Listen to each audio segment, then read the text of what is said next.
Shalom semua. Hari ini kita akan sama-sama belajar mengenai tugas gereja.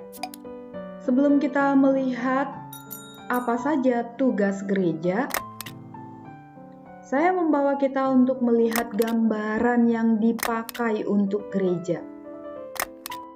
Sebagai garam dunia, Matius 5 ayat 13. Itu artinya gereja harus memberi rasa. Gereja harus mempengaruhi.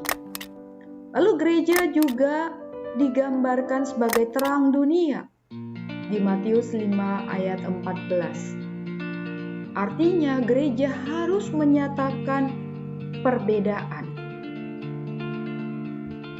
Lalu gereja juga disebut sebagai surat Kristus 2 Korintus 3 ayat 2 sampai 3.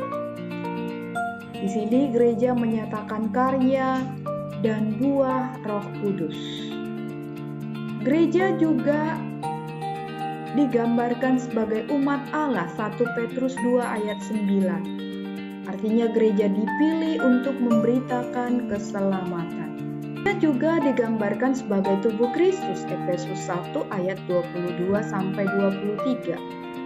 Di mana Kristus sebagai kepalanya dan umat sebagai anggota tubuh Kristus, di mana kesatuan, kerjasama, dan saling bergantung di dalam Kristus sebagai kepala. Dan yang terakhir, gereja juga digambarkan sebagai mempelai. Efesus 5 ayat 25 sampai 29. Jadi umat adalah mempelai wanita dari Kristus. Yang tentu saja gereja harus menjaga kesetiaan dan kekudusan. Nah, setelah kita melihat gambaran dari gereja, kita akan membicarakan soal tugas panggilan gereja di tengah dunia.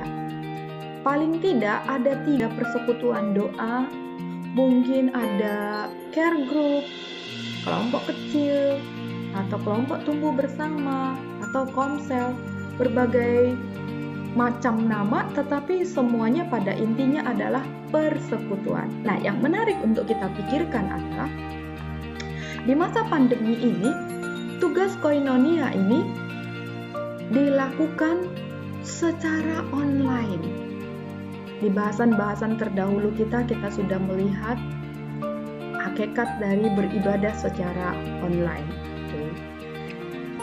Saya lanjutkan, tugas panggilan gereja yang kedua, diakonia. Dari bahasa Yunani yang berarti melayani meja atau memberi layanan kasih berdasarkan anugerah di dalam Kristus. Jadi, ini misalnya meliputi kegiatan-kegiatan gereja membantu mereka yang kekurangan secara finansial, mungkin memberikan beasiswa untuk anak-anak yang kurang mampu supaya bisa sekolah, begitu ya. Atau mungkin membantu panti asuhan. Nah, silakan nanti disurvei, diwawancara para rohaniawan mengenai bagaimana gereja tersebut melakukan tugas panggilan diakonia di tengah gereja, khususnya di masa pandemi ini. Kalau kita lihat di masa pandemi ini saja, itu Menteri Tenaga Kerja itu mengatakan bagaimana pengangguran bertambah sekitar 6,9 juta orang di data bulan Oktober. Bisa dibayangkan dari 6,9 juta orang ini berapa juta yang mungkin adalah umat di salah satu gereja. Panggilan diakonia melayani dalam pengertian memberikan layanan kasih berdasarkan anugerah di dalam Kristus. Nah, nanti coba dipikirkan dan didiskusikan bagaimana gereja mengerjakan tugas panggilan.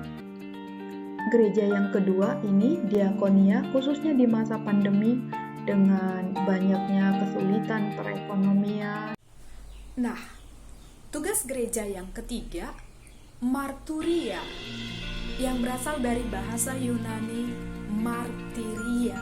Apa itu artinya martiria? Itu artinya memberi kesaksian. Kesaksian mengenai apa?